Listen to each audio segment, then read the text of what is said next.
Thank you for having me back this year. I always consider it an honor to share some insights and implications from what we've learned on some of the world's largest projects and corporate initiatives over the years. And one of the things that came up after last year's discussion on a few of the essential principles that really allow a leader to kind of have a multiplier effect on the capability of the team that they're leading was revolving around, I understand how creating that shared aim and that sort of harmony towards achieving what we must do in juxtaposition to what we plan on doing kind of works. But the real question seemed to be around, how do I sustain that once I establish it using the principles we discussed? How do I sustain that when the environment that I have to execute in, or sort of the frame of the game, so to speak, keeps on changing on me, and I'm having to still make progress in a very dynamic environment? And when I was thinking about our conversation this year, I was thinking that's particularly germane in 2020, where we're having seen drastically taken for granted institutions starting to sort of collapse and retire, and previously unprecedented fads and trends becoming the norm. And what we definitely can be confident about is we don't know which ones are going to be which. And we have to prepare to sort of execute in a time in which we're going to find out a lot of our constraints and headwinds or tailwinds as we're plotting the path forward and actually executing, and we don't quite know what they're all going to be going in on the journey to begin with. And so I figured this year, let's talk about, instead of a particular insight or something new, how we approach the journey in a very dynamic environment. So to do that, we'll kind of have three parts to the conversation today. So first, I'll kind of flesh out and spin out a certain view, or a way we can kind of approach viewing the challenge. Second, we'll take that view and apply it to some of the common challenges that you face day to day. And then third, I'll be joined by my colleague Doug Hanover for a question and answer, so you can actually ask and parse the specifics to the current challenge and outlook that you're facing today. So you can begin to kind of think about your role as a leader, as a classic kind of person who is orchestrating a certain journey, right? Who are ensuring everybody gets pulled together to be able to go and travel over a certain terrain to end at a destination that has been identified that is worthy to get to. And both of the getting to the destination, but also getting to the destination within the traditional constraints that we would consider being successful. And so if you begin to just keep a simple view of it like that, you can start to see what we tend to think about our traditional plans and our traditional strategies about this is really sort of a way of pulling together everything that we know about the future journey we're going to go on, from all of the maps and data and aggregate examples from past journeys that we or other people have similarly gone on. and so you can kind of begin to think about it like the whole idea of accountability of project controls or project managers for an initiative is to really be sort of the cartographers, so to speak, to help you as a leader plan the journey ahead, where they're going to pull all of the relevant maps of how long something took us previously, and because we've done it so many times, we can measure it in appropriately milestones. Like when we walk down this mapped road, it takes us this amount to make this much progress based on the resources that we have. And so we can extrapolate that and really plan out and have to plan out quite a level of detail for the journey going ahead, so then we can proactively optimize. We can pick our routes, we can work on our trade-offs, we can do everything that is really required going forward based on everything we know about the previous journeys that we've taken. And if you really think about it, like a bunch of the activities that we're going to do, there's almost not going to be any individual activity on what we're trying to do ahead, like in the future journey, that we haven't had some experience or haven't done multiple times, right? So in the case of a mega project, plenty of plans have been engineered, foundations have been poured, modules shipped thousands and thousands of times. So we have this well mapped maps to draw upon on what it might look like. However, when we start applying it to the journey you're in charge of orchestrating, you're in charge of leading, we begin to see, yeah, each one of those component parts are going to be included, and we've done those component parts, but often nobody's necessarily done this particular journey at this particular point in time in this particular environment. That there's certain aspects of what I'm about to do that are truly uncharted. And so to over-rely or over-extrapolate the mapped territories onto the future that we have, the future journey that we haven't embarked on yet, would be a mistake. If you only rely on the mapped knowledge, and any seasoned project person or senior leader who's ever orchestrated a transformation or delivered a project initiative knows that once you get out in that uncharted territory, your plan is going to change, and it's going to be pretty dynamic.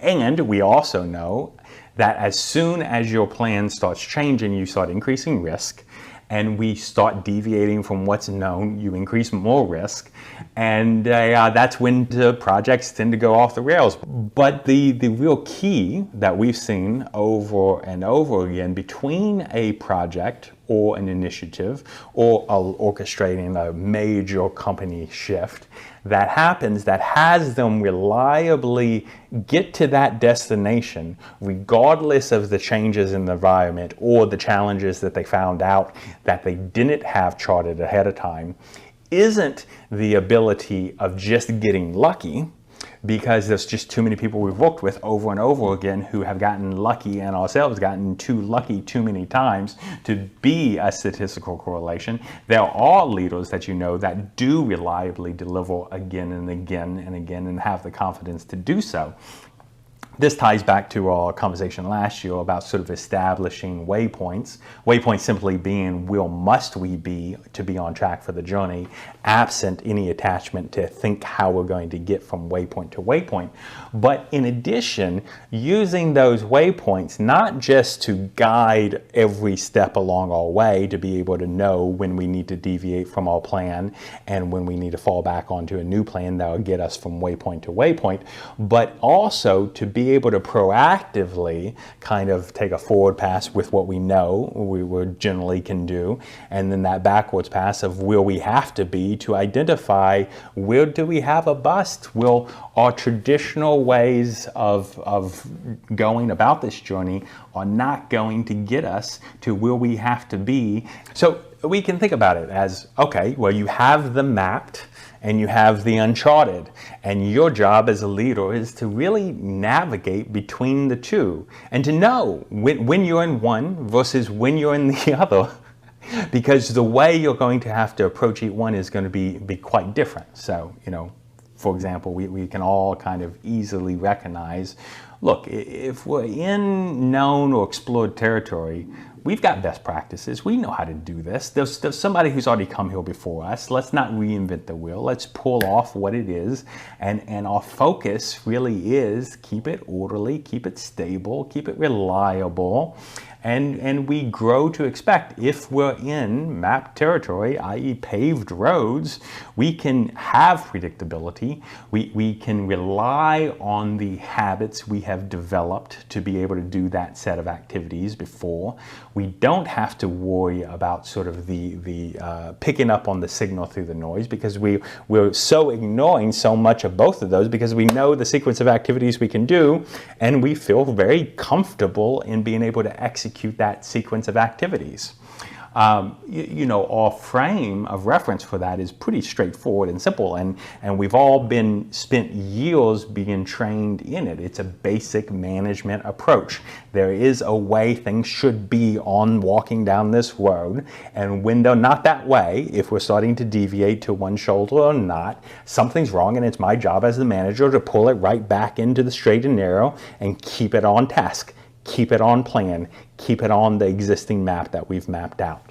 That's the way we approach it, and that's what is required when we're on map terrain. And let me say, just because I'm going to highlight another aspect that's also required in these things, I am by no means downplaying what it takes to develop that skill, to cultivate that as a habit, as part of a larger team, and to do it well. The second we take our eyes off of executing that way and really managing the day-to-day nuts and bolts that make us great, we are going to fail on the journey. The issue is it's just not enough. All of that focused on being able to execute the well-mapped sequence of activities is 100% required and will not produce the reliable results the second you're having to navigate in a dynamic environment. The second you're having to navigate over time for something more than just a sort of fixed, 3 to 6 months window. As soon as you're having to execute over 6 years, things are going to change. Your mapped sequence of activities are going to change, and approaching it from that frame and that management focus is not going to produce what's required to deliver this whole journey as intended. And that's where sort of the uncharted model kind of comes into play, because we have to view, look, we've got territories that we've got to cover in which I don't have an off-the-shelf map to tell the exact sequence of activities for. These are the places that are unknown. It's unexplored. It's kind of characterized by saying, look, it's a little chaotic. It's disorganized. And the whole thing about signal and noise, there's so much noise in the uncharted because we don't know what the signal's looking like. We have to get in there and start fleshing around. It forces our thinking. We're a little bit overwhelmed as soon as we start going into it. And it demands, when we start going into the uncharted, that we have super laser focus on what we're trying to achieve, because without that, we'll get lost in the chaos for too long. Yet we all know that we have to confront this chaotic, uncharted aspect on any substantial journey, or any journey even for ourselves, in which we would like the experience of it being worthwhile and meaningful. I think you see this often. By the fifth time you're doing the same thing and you're no longer stretching your capability as an individual leader, not only does it kind of become rote and not as enjoyable for you, but it also starts to become, you're not as good in your execution. You can be at any given time, but it's harder to sustain your sort of cutting edge on the best that you can be when all you're being asked to do is take the same 12 steps that you know you can take. It's when you get that cusp of, I don't know. Can we do it? Can we thread that needle? Are we up for dealing with the crux of what we're going to have to deal with? It's the unknown that pushes us to a certain level of peak performance that really makes a huge difference in it. And so part of what we want to explore and talk through today is, how do you navigate these two worlds, and what are some common themes that you might have to address, that we all have to address as part of executing anything or making anything complex happen. But how does viewing the world between mapped terrain, that which I know and can do reliably, and the uncharted territory that we just haven't explored yet, how viewing it as these two approaches allows us additional dexterity to, one, plot a viable path forward, and two, generate a project or a initiative that allows us to lead confidently, regardless of the changing environmental circumstances or the assumptions that prove to be wrong as they fall around without falling off the cliff into the chaos, and still be able to rely appropriately on both of these models. So what is an early pitfall that indicates we haven't been navigating between these two worlds appropriately? Well, it's a very common thing that we see on any of these early stages of a project, and I mean in the first third. Because you have a well-documented, no matter how good you are, sort of optimistic bias that this one is going to be different. That you are taking the memories of the past challenges and the lessons learned. So obviously, in the traditional mapped way, you're going to embed them, adjust your strategy, and solve it. And it's kind of along the lines of a classic explanation with the U.S. military that we're always 100% ready to fight the next war that's identical to the last war. Although the next war never is identical at all. It's always unique. And so that's part of the immediate challenge, that we begin to kind of persuade ourselves so often in this first third of the journey that, no, we've got it under control. And as we share the complexities and what we're doing with other people, they begin to see what's required, and they begin to go back to their stash of existing maps and start mapping out what it is. And that's very exactly what you want them to do. However, we tend to underappreciate and underfocus on where are the ones where our existing way of operating isn't going to be successful this time.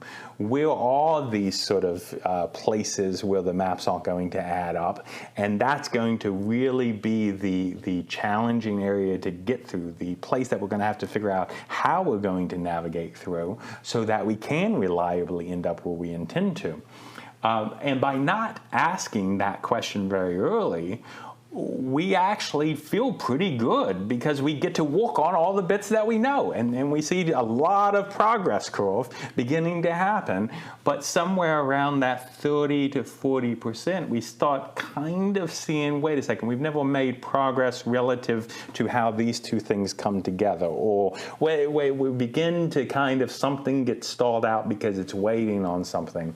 And often those somethings are the areas of the uncharted terrain. So instead of waiting to see when those areas emerge, you can take the case, if you're doing anything complex, and if you're doing anything over multiple years, you got a lot of those areas. So if you take the case, you got a lot of those areas, one of the first things you want to run in parallel to all that great activity of really mapping out based on what you know is, where are all those areas? So that's where you can use the waypoints to identify where those areas are, but you're beginning to kind of solidify, okay, where are all the big areas that we're going to have to plot a new course, that our traditional way of going about it isn't going to work. And so as you begin to identify those areas, then you are able to start working those in parallel and really start sort of eating around the edges and shrinking them down to identify what is the true crux of the issue. And that's where confidence can become a powerful indicator, or that is, the lack of confidence, in particular, the lack of shared confidence. You know that there is wisdom of crowds phenomenon that many people are familiar with. That is to say, if I was to have a jar of so many jelly beans in a thing, and I was to ask any individual person how many is in the jar, you would get a wide distribution of a lot of different opinions, and the great majority of them will be wrong. However, as soon as you start to average them out, it's shockingly correlated with the objective reality that we all see things so drastically different, yet when we begin to kind of hone in from different perspectives, we have a remarkable consistency at being able to identify kind of the objective truth that we're likely to see. So in the same way, instead of taking a traditional view where if I lack confidence, that has some indication about my ability as a leader, or I have to be a certain way, you can use a certain lack of confidence as a great indicator, particularly a shared lack of confidence as to where those obstacles are going to be. Where are those unknown territories that are going to be a little chaotic? We actually tend to know where those are way in the beginning, and we can identify and really kind of hone and tee up possible solutions for addressing them way in advance when we're on the hunt for them. And one of the easiest way to be on the hunt for them is once you map out where we have to be to run a successful journey, the real question for the larger team is, all right, where do we know we're going to fail? You know, in all of the postnatal kind of, you know, interventions I've ever helped the leadership team orchestrate, you always find a person who's been yelling and yapping and trying to draw a lot of attention to the problem that is now the one that's currently eating everybody's lunch way, way, way ahead of time. And it's very, very clear because we actually see what those are. But there's a tendency because that sort of charted territory doesn't provide the same level of confidence or the same level of clarity, and it's more associated with frustration and obstacles and rather just sort of avoid it for a little while and go walk on something that I know I can make some progress on too. If I cannot worry about the hairy unanswerable question or sequence of events that we don't quite understand now, and instead just make progress on what I know is required, it gives me a near-term sense of confidence. But when I'm looking at the overall journey among a set of peers, it starts to expose those areas where we aren't being focused on, and there is no viable pathway through that all of us can really own and nod our heads and say, yeah, we can do that are the gold areas that are worth exploring. And so the key is to get those uncharted territories up on the table, identify it as quickly as possible so that you can begin going after it and whittling away to get to the crux of what's going to be the key challenge going forward. And so, you know, if you've ever seen like a rock climber or a person who really has to navigate over difficult terrain, when they say crux, all they really mean is, you know, they might be on a 2,000-foot wall and climb up all of it, and somewhere along that 2,000-foot wall is the most difficult sequence of activities. That's the crux. That's every time they say, well, that's the crux. You know, everything below that crux is a sequence of activities that probably was within their skill level. Everything beyond that crux, same thing. But whatever the crux is, that's going to be the most difficult part. So in navigating one of these challenging ones, what they'll often do is they'll actually pre-run the crux. You know, they'll you know, in the case of a rock climber, will rappel down and practice the set of sequence for that hard series of activities right in the middle, long before they set off and do the whole journey from beginning to end as intended as part of the process. And so the same thing in planning and leading as part of the project or the initiative. If you're able to begin to parse out the crux of what's going to be so difficult, you're able to sort of pre-run that, so to speak. So you're shrinking what is truly going to be the crux of it. Yes, you're going to have difficult things before and challenges. Yes, you're going to have difficult things after, but you're taking extra time to come up, validate, run by. This is where you're pulling in those functional groups. This is where you're addressing it with different stakeholders to really ensure by the time you get to that series of activities as part of that crux, you have confidence that you can overcome it. You know, historically in cartography, when they had a section of the map that was unexplored, that they just didn't know, they had a landmass here, they had a landmass here, but here nobody's ever traveled, that they used a phrase called "there'll be dragons." They didn't know what was there, so well, that's where you put the dragons. And historically, you know, dragons are a symbol for where the most value can be. And so part of it is the more you explore it, the more you kind of nip away at the eggs, put it out in the middle of the table, be radically transparent. Here is the crux of our challenge. The smaller that dragon tends to get. You know, it goes from sort of the dragons that we have when we read a story to our children to, oh, kind of this lizard dragon that is less scary than an alligator. Oh, it really does exist. There really is a crux, but we can get our hands around it. We can overcome it. We can deal with it. And so shrinking it down and always leaving it in context to the overall journey. Okay, we can do everything before it. We can do everything after it. We just have to find a solution for getting over this crux. Really shifts the orientation and really invites something for people to come up and sort of attack it a different way. But that shift of the orientation is worth calling out as a separate part. And this kind of runs through any sort of navigating unknown journeys and stuff like that, is a bit of a shift from doing what I know I need to do to what you're inviting people to is, can you really own going on this journey? Because you don't know the content of it. And that's part of embracing the unknown of the uncharted. You don't know exactly what it's going to take. So I can't ask you, can you own the content of your role, or can you own the content of your job, or this set of prescribed activities, because I can't even tell you what that set of prescribed activities is going to be in order to be successful. But I can invite you, and I can ask you, and I can ensure and use, if there's any hesitation that you have, i.e. area which you lack confidence, can you own going on this journey? And usually, and it's shocking, when you ask people that question, they begin to immediately point toward that crux, that issue that requires getting on the table so you can shrink it down and cause a creative solution for it.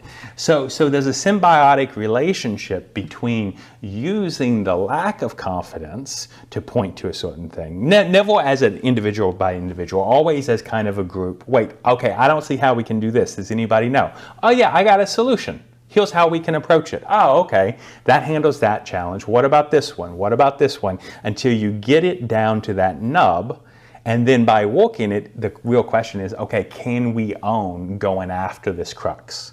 It's not a guarantee again, but when you get it into this level where, okay, going back to that journey of that mental image of some of those best projects you don't have the evidence that says you're going to get over that next crux.